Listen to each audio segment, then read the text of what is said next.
সাহেব আসসালামু আলাইকুম। ওয়ালাইকুম সালাম, কি অবস্থা? চেয়ারম্যান সাহেব আসলাম তো একটা কথা কইতাম। বেটা তোরও আইবার আর সময় পাস না, একটু শান্তিতে ইউটিউবে মিলে ভিডিও দেখবা দিতে না। আর সময় আইছি তো বেশি বাথুই। আরে মন্টু মিয়া তোরা ঝামেলা শেষ না রে।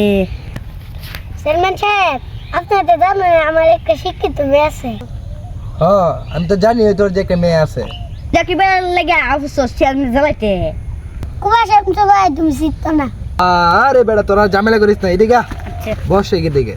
আমার মেয়েটা তো কদিন আগে মেট্রিক পরীক্ষা দিয়ে কলেজে উঠলো।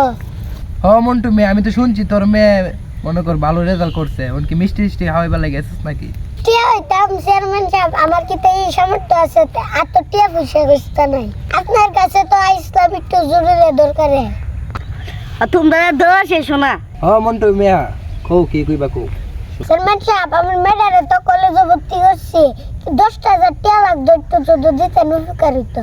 মা গো তুই কতটা কইলে কি 10,000 টাকা তোর লাগবো? 10,000 টাকা তুই জীবনে সহ দেখছিস নি? 10,000 টাকা তো আমার লাগবে না, আমার মেয়ের লাগবে। 10,000 টিয়া আর তোর মেল লাগবে। আমি বুঝি মাসে 100 টাকা পাই। কি রে তোর সাহসটা কত বড়, তুই তোর মেয়ের লাগে 10,000 টাকা চাইতে আইবো আমার কাছে? আরে চেয়ারম্যান সাহেব পুরাটা কথা তো শুনুন আগে। এই বেলা তুই তাক দেখো কি কথা। চেয়ারম্যান সাহেবের আবার কাজ আছে। 10,000 টাকা তো আমার লাগবে না, আমার মেয়ের বই কিনতে লাগবে। এই মন্ডল পাড়ার ভিতরে আজ পর্যন্ত কেউ আইছে না বই কিনবার লাগে টাকা নিবার লাগে। আরে চেয়ারম্যান সাহেব লাইভ রাখলে হ্যাঁ কথা ওই দিন মাসের সাবিত আছে। আরে চেয়ারম্যান সাহেব দে। আসসালামু আলাইকুম। ওয়ালাইকুম সালাম। মোবাইল টিপতেছিলাম। আরে আরে এটা কিতা মুন্টু মিয়া না? মুন্টু মিয়া তুমি এনো কিতা করো? আমি আইছিলাম চেয়ারম্যান সাহেবের কাছে কিছু টাকা নিবার লাগে। অপমান করতেছে আর উল্টা আমার। আরে মুন্টু মিয়া তুমি কও কিতা? তুমি টিয়া চাইতো ইসলা কেরেতে কি দরকারটা লাগছে তোমার টাহার? আরে মাস্টার সাহেব আপনি তো জানেন না আমার মেয়েটারে কলেজে ভর্তি করাইছি। আরে মুন্টু মিয়া কিতা কও? তোমার মেয়েরে তো আমি ভর্তি করে দিলাম। এখন বুঝলাম না এটার লাগিয়া তুমি চেয়ারম্যান সাহেবের কাছে আইছো তো? তুই তো ভর্তি করাই দিলাই, করাই দিছেন ভালো কথা। অন বই কিনতে তো টিয়া লাগবে। ইলিগাই তো আইছিলাম চেয়ারম্যান সাহেবের কাছে 10,000 টাকা হাওলাত নিবার লাগে। আরে মাস্টার সাহেব কইন না, মেয়ের কথা কইছিরা আইছিরা মনে করে টাকা নিয়েছিরা গাঞ্জা মদ খাইবো। আরে চেয়ারম্যান সাহেব আপনি তো ভুল বুঝতেছো। এর মেয়েরে তো আমি ভর্তি করে দিলাম। এখন বই কিনবার লাগে যে টাকা লাগবো এটা তো আমার কাছে একটু কুতালে মন্টু। আরে মাস্টার সাহেব আমার কাছে এই মুহূর্তে কোনো টাকা পয়সা নাই, আমি কোনো টাকা পয়সা দিতে পারতাম না।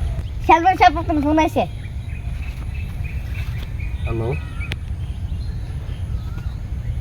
আরে কি গো তোমার শাড়ি কিনবার লাগে 20,000 টাকা লাগবে, কি গো তুমি বলা? আচ্ছা আচ্ছা সমস্যা নাই, আচ্ছা ঠিক আছে কোনো সমস্যা নাই। আমি আপনার শামসু মেয়েরে দিয়েছি 20,000 টাকা পাঠাইতেছি, কোনো সমস্যা নেই। এই শামসু মিয়া হ্যাঁ ওই যে গিয়ে দেখি আমার লোকের এমনি 1 লাখ টাকা আছে, এই জায়গা থেকে 20,000 টাকা নিয়ে আসি তোর বাবির ইঙ্গা দিয়ে। আচ্ছা এই মন্টু মিয়া উঠো।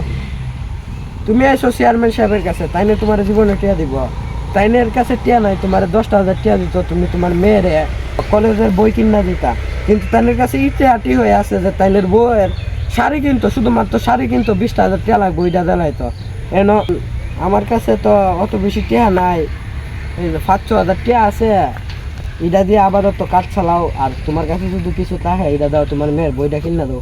আর তোমার মেয়ে বললাম খুব ভালো ছাত্রী, পড়ালেখা বন্ধ করাইও না, পড়ালেখা চালাইয়া দাও। আর চেয়ারম্যান সাহেব আপনি কামটা ঠিক করলেন না, আই আমি চলো আমি তোমার টাকা দিয়ে দিচ্ছি। পত্রিকায় বুকিং দিচ্ছ কিনি সকালবেলা আমার মোট দিচ্ছে নষ্ট করে, আবার টাকা নেবার লাগায় আবার কত 12,000 কত শামসু মিয়া এখনো পর্যন্ত আইবার নামে খবর নাই। হাসিটি কুম্বালা জবাই দিব, আবার আমার বাড়ির মধ্যে মেহমান আসতেছে। চেয়ারম্যান সাহেব হাসির জব করতেছি। আচ্ছা ঠিক আছে তে শামসু মিয়া, আমি একটু আমার হেডটা গিয়ে দিকে আসি, তুমি যাও তো। হ্যাঁ